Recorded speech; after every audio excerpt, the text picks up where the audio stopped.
ইসলামের প্রতি আমাদের দরদ আছে কি নাই? চিল্লা বলুন, আছে কি নাই? এ মুসলমান, ইসলামের উপর আমাদের দরদ রাখতে হবে, কিন্তু আজকে ইসলামের প্রতি আমাদের যেমন দরদ থাকার দরকার সেভাবে কিন্তু আমাদের দরদ নাই। আমরা মায়ের খাচ্ছি ইরাকে, মায়ের খাইতেছি আফগানিস্তানে, মায়ের খাইতেছি আমরা সিরিয়ায়, মায়ের খাইতেছি আমরা আরাকানে, মায়ের খাইতেছি আমরা ফিলিস্তিনে, বর্তমানে আমরা মায়ের খাইতেছি ইন্ডিয়ার জমিনে। মুসলমান ছিল ঠিক কিনা?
ইসলামের ইতিহাস ফলো করে যখন প্রাসঙ্গিক ক্রমে ঘটনাটা বলি, কথাগুলো আমি বলি। ইসলামের ইতিহাস পড়ো, উপমহাদেশের মধ্যে ভারতীয় উপমহাদেশের ইতিহাস খুলে দেখো।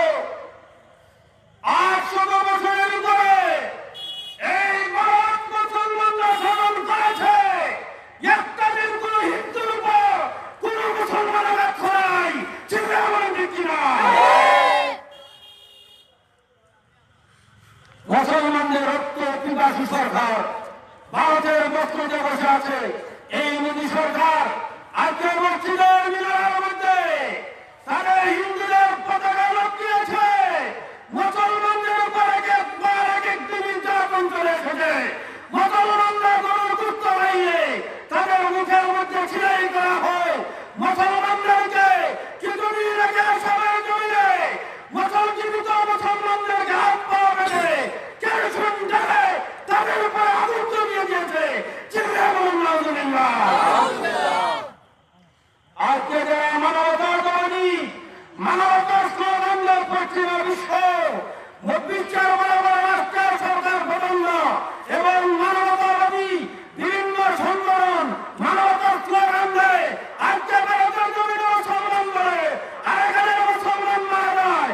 তারা আজকে বিদলীয় মুসলমানদের উপর নির্যাতন হয়ে ওই মানবতাবাদী সংগঠন মানবতাবাদী আজকে আমেরিকা, ব্রিটিশরা, ইউরোপিয়ান ইউনিয়ন আজকে এই বিষয়ে কোনো কথা বলে না। চিন্তা বলো ঠিক কিনা? মুসলমান আজকে ধরে বসে থাকার আর সময় নাই। হিন্দু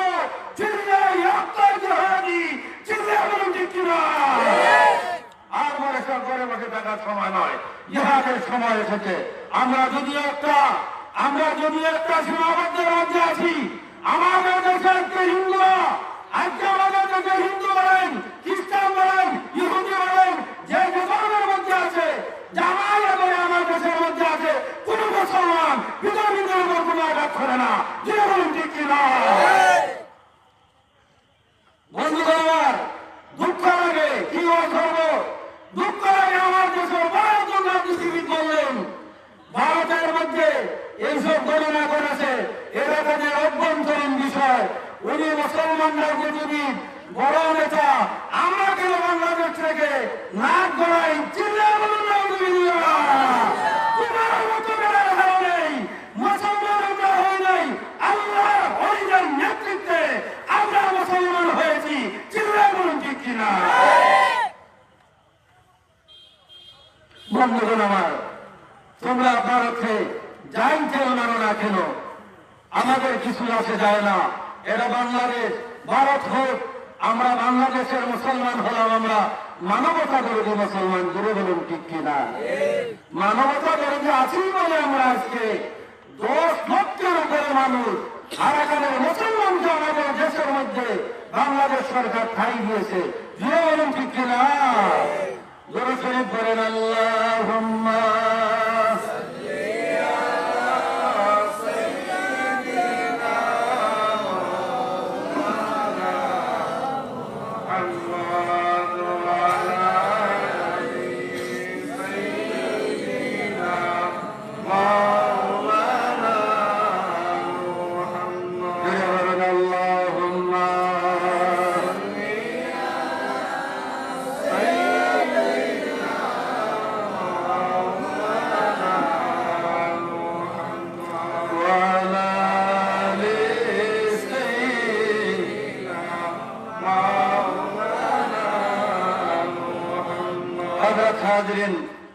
সুন্দর একজন রমণী দেখলেন রে বাবা, যে রমণীর দিকে সুন্দর খাবার চোপড় পরিধান করিয়া এত সুন্দর রমণী, আমার নবী জিবরিলকে বলেন রে জিবরিল, ওই রমণীর দিকে নবী দৃষ্টি না দিয়া নবী যখন বুরাক নিয়ে চলে যান, চলে যাওয়ার পরে নবী বলেন, ও জিবরিল, এত সুন্দর রমণী সে আমার দিকে আসলো, ইশারা দিয়ে ডাকলো, আমি তো তার দিকে দৃষ্টি দিলাম না, এই মহিলা কেন রে আমার সম্মুখ দিয়ে আসলো?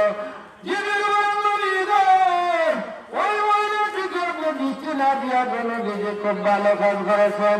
এই মহিলা হলো মূলত দুনিয়ার কোনো মহিলা না কেন দিদি, এটা হলো একজন মহিলা দেশে দুনিয়া, জোরে বলেন সুবহানাল্লাহ। এই মহিলার দিকে যদি আপনি দৃষ্টি দিতেন, মহিলার কোথায় যদি আপনি দাঁড়াইয়া বলতেন,